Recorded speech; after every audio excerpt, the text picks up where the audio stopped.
আয়কর আইন 2023-এর ধারা 166 অনুযায়ী রিটার্ন দাখিলের বাধ্যবাধকতা রয়েছে।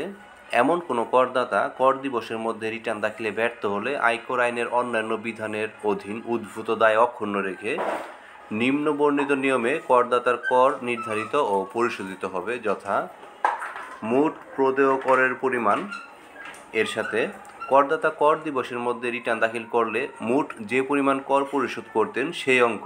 তবে এক্ষেত্রে কোনো প্রকার অব্যাহতি প্রযোজ্য না হলে যেভাবে কর পরিগণনা করা হতো সেভাবে কর পরিগণনা করতে হবে, অর্থাৎ কোনো অব্যাহতি পাবেন না।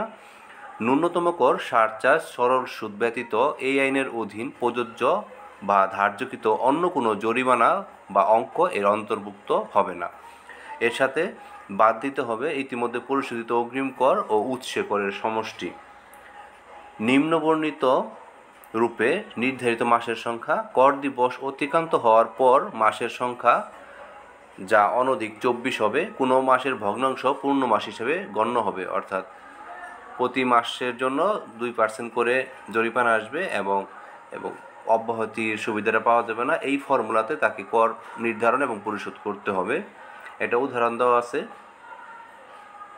30 জুন 2024 তারিখে সমাপ্ত আয়বর্ষে জনাব ঝিলিক দেবনাথ বিন্দুর মোট আয় 8 লক্ষ টাকা এবং 2023-24 অর্থবর্ষে তিনি 18,000 টাকা অগ্রিম কর এবং 6,000 টাকা উৎসে কর প্রদান করেছেন। 24-25 কর বর্ষের জন্য তার রিটার্ন দাখিলের সর্বশেষ সময় ছিল 30 নভেম্বর 24। এটা যদি মেয়াদ যেহেতু বাড়ানো ছিল, ধরে নিলাম সেই সময়ও দেওয়া হয় না এই রিটার্নটা। তিনি যথাসময়ে রিটার্ন দাখিল করেন নাই। পরে 24-25 কর বর্ষের জন্য জনাব ঝিলিক দেবনাথ বিন্দু স্বনির্ধারণী পদ্ধতিতে 15 জানুয়ারি 25 তারিখে রিটার্ন দাখিল করেছেন। আমরা ধরে নিলাম এটা মেয়াদ যে বাড়ানো হয়েছিল সেই সময়ের পরে তিনি রিটার্ন দাখিল করেছেন। তো সেই ক্ষেত্রে মোট আয়ের উপর নিরূপিত প্রযোজ্য কর ছিল 35,000 টাকা, অগ্রিম কর উৎসে করের সমষ্টি 18,000 আর 6,000 24,000 টাকা। এই যে উপরে যেটা ছিল নিয়মিত কর 18,000 6,000 হলো একটা অগ্রিম কর এবং উৎসে কর, আর 8 লক্ষ টাকার উপর তার যে ট্যাক্সটা ছিল সেটা। এখন তাকে জরিমানা হিসাব করতে হবে। এখানে 1 ডিসেম্বর থেকে 15 জানুয়ারি 25, যেটা অর্থাৎ এখানে জরিমানা আসছে 2024 হতে 15 জানুয়ারি 25, কিন্তু আমাদের ক্ষেত্রে মনে রাখতে হবে যেটা মেয়াদ বৃদ্ধির সময় ছিল, মেয়াদ বৃদ্ধির পর হতে পরবর্তী সময়কাল যে সময় তিনি দিচ্ছে এই সময় তার যে কয়দিন আসে সেইটা তার বিবেচনা করতে হবে।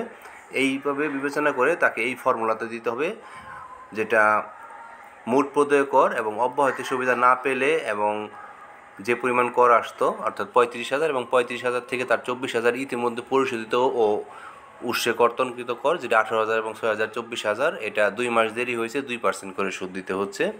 তো এই ফর্মুলাতে তাকে প্রদেয় করের পরিমাণ আসলো 11,440 টাকা।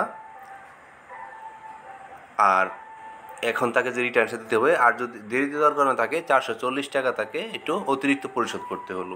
তো এটাই হলো নির্ধারিত কর দিবস। এর মধ্যে যদি আয়কর রিটার্ন দাখিল করা না হয় তাহলে এইভাবে তাকে করের হিসাব করে তাকে আয়কর রিটার্নটা দাখিল করতে হবে। এটা আয়কর নির্দেশিকা 2024-25-এর 15 নম্বর উদাহরণে দেওয়া আছে।